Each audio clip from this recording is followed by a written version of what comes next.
رئيس البنك الافريقي للتنمية يشيد بالتقدم الذي احرزته اثيوبيا في دفع عجلة الاصلاحات.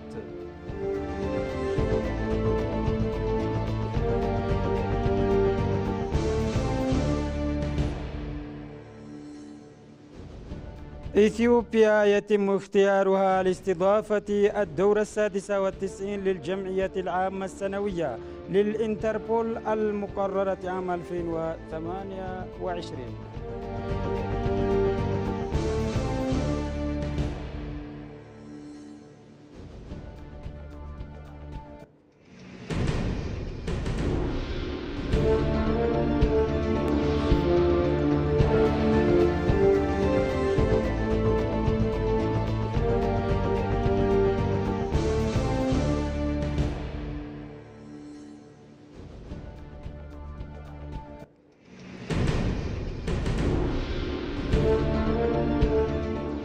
أسعد الله أوقاتكم مشاهدينا الكرام. هذه نشرة إخبارية تأتيكم من قناة هيئة الإذاعة والتلفزيون الإثيوبي، نقدمها لكم من عاصمة أديس أبابا.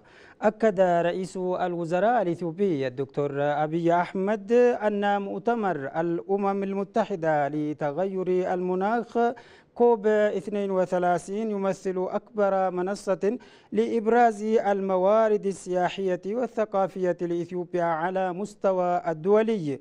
وعقد أمس اجتماع اللجنة الوطنية التنسيقية لمؤتمر كوب 32 بحضور رئيس الوزراء لتنسيق الأنشطة التحضيرية الرئيسية وضمان جاهزية الدولة لاستضافة المؤتمر. كما أشار رئيس الوزراء إلى أن الهدف الأول من خطة إثيوبيا الوطنية الممتدة ل3 سنوات ونصف هو بناء الأمة مع ضمان قدرة البلاد على معالجة القضايا الأساسية بكفاءة. وأضاف أن العديد من مشاريع البنية التحتية الجاري تنفيذها ضمن هذه الخطة من المتوقع أن تحقق نجاحات ملموسة خلال الفترة المقبلة.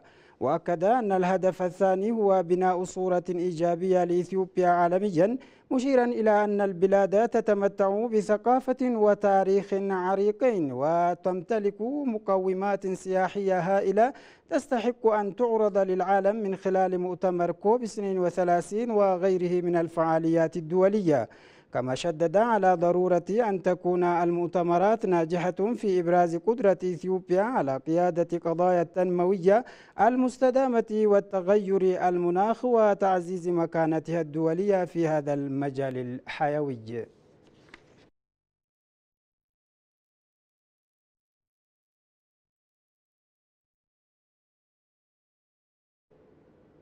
وزير المالية أحمد شيدي ورئيس البنك الإفريقي للتنمية سيد والتا اجتماعا على هامش المنتدى المالي الإفريقي المنعقد في الرباط المغرب. ووفقا لبيان صحفي صادر عن وزارة المالية، أكد الاجتماع على شراكة القوية والراسخة بين إثيوبيا والبنك، حيث أعرب الجانبان عن التزامهما بتعميق التعاون في المجالات ذات الأولوية الوطنية الرئيسية. وركز الاجتماع على 3 مجالات استراتيجية للتعاون: تعزيز الدعم لاستعداد إثيوبيا لاستضافة مؤتمر الأطراف 32، وتعزيز عمليات دعم الميزانية، وتوسيع نطاق الاستثمار المنسق في برنامج التنمية عالية التأثير، بما في ذلك تمويل مطار بيشوفتو الدولي الجديد. وأشاد رئيس البنك الإفريقي للتنمية بالتقدم الذي أحرزته إثيوبيا في دفع عجلة الإصلاحات، وأكد استعداد البنك لتوسيع نطاق مشاركته لا سيما في المجالات التي تفتح آفاق الاستثمار الخاص وتعزيز استقرار الاقتصادي الكلي وتسرع التكامل الإقليمي. واتفق الجانبان على تكثيف الحوار الفني والسياسي مع التركيز على دفع برامج البنية التحتية الإقليمية وتعزيز أجندة الإصلاح في إثيوبيا من خلال تنسيق التمويل والدعم الاستثماري.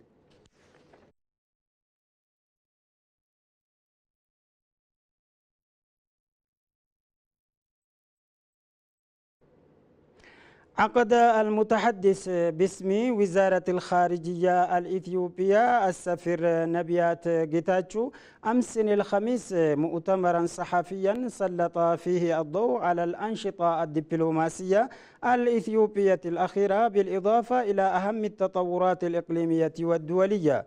وأشار إلى أن الأسبوعين الماضيين شهدا أنشطة دبلوماسية مثمرة وواسعة النطاق.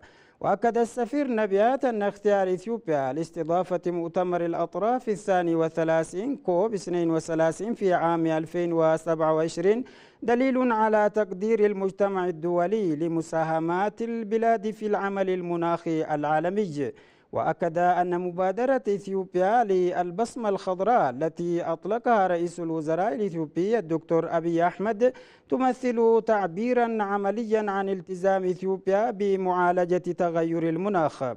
وأشار إلى التقدم الذي أحرزته إثيوبيا في مجال الطاقة المتجددة وتوسيع استخدام المركبات الكهربائية والجهود الجارية لتطوير مدن نظيفة وخضراء من خلال تطوير الممرات ومشاريع ضفاف الأنهار، وكلها عززت ترشيح إثيوبيا لاستضافة القمة العالمية. كما أضاف أن هذا الاختيار سيعزز مكانة إثيوبيا الدبلوماسية.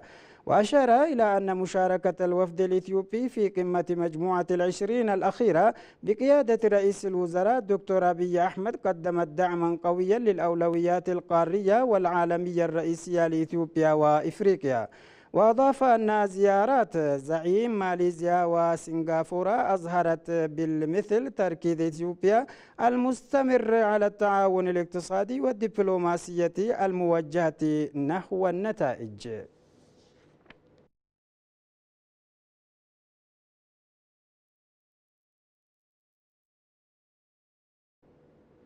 تم اختيار إثيوبيا بالإجماع لاستضافة الدورة 96 للجمعية العامة السنوية للإنتربول المقررة عام 2028. جاء ذلك خلال أعمال الدورة 93 للجمعية العامة للمنظمة الدولية للشرطة الجنائية المنعقدة حاليا في ماركاش بالمغرب. وأكدت الشرطة الفيدرالية الإثيوبية في بيان لها أن هذا الاختيار يجسد الثقة الدولية المتنامية بدور إثيوبيا في مجالات التعاون الشرطي ومكافاة الجريمة العابرة للحدود. يأتي هذا الإنجاز بعد مرور 3 أشهر فقط على اختيار إثيوبيا لاستضافة الدورة 27 للمؤتمر الإقليمي للإنتربول في إفريقيا لعام 2027، وذلك خلال المؤتمر الإقليمي 26 الذي عقد في كيب تاون بجنوب إفريقيا في أغسطس عام 2025. ويعد اختيار إثيوبيا لاستضافة هذين الحدثين تأكيدا لمكانتها المتقدمة في المنظومة الأمنية الإفريقية والدولية ودورها المتصاعد في تعزيز التعاون الإقليمي والدولي في مكافحة الجريمة.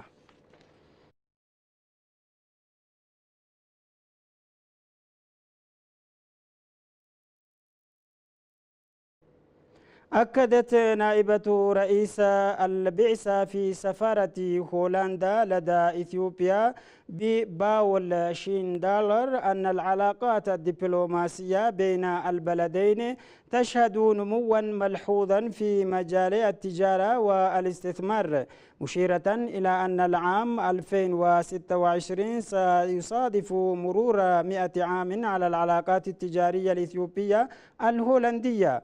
وأوضحت شيندار أن إثيوبيا وهولندا تربطهما صداقة قوية تقوم على مبدأ المنفعة المتبادلة، لافتة إلى أن التعاون بين البلدين يشهد توسعا في مجالات التنمية الاقتصادية.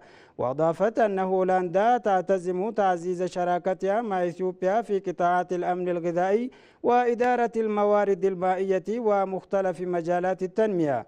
وأشارت شيندالاي إلى أن نحو 100 منظمة تنموية هولندية تعمل حاليا في إثيوبيا وتساهم في خلق فرص تجارية واستثمارية تضيف قيمة للمنتجات الزراعية الإثيوبية بما في ذلك الفاكهة والبستنة.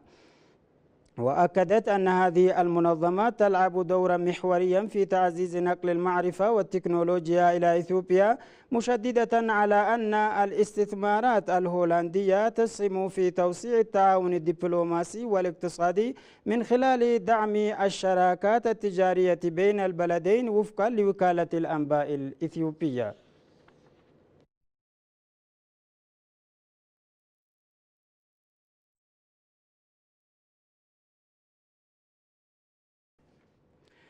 اختتمت أمس فعاليات النسخة 12 من إسبوع ريادة الأعمال الذي عقد تحت شعار معا نبني، وتصدر إثيوبيا قائمة فعاليات ريادة الأعمال التي نظمتها الشبكة العالمية لريادة الأعمال.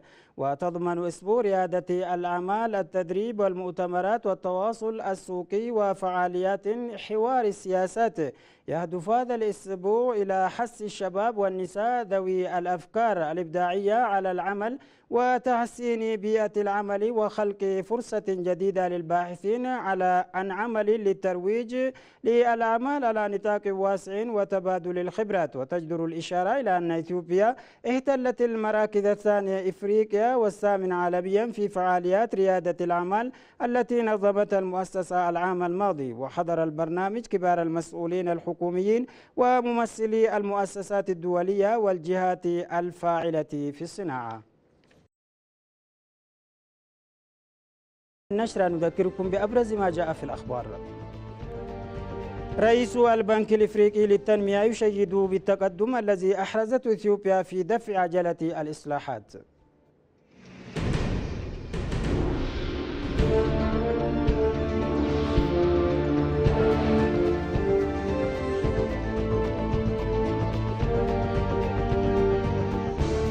في إثيوبيا يتم اختيارها لاستضافة الدورة 96 للجمعية العامة السنوية للإنتربول المقرر عام 2028.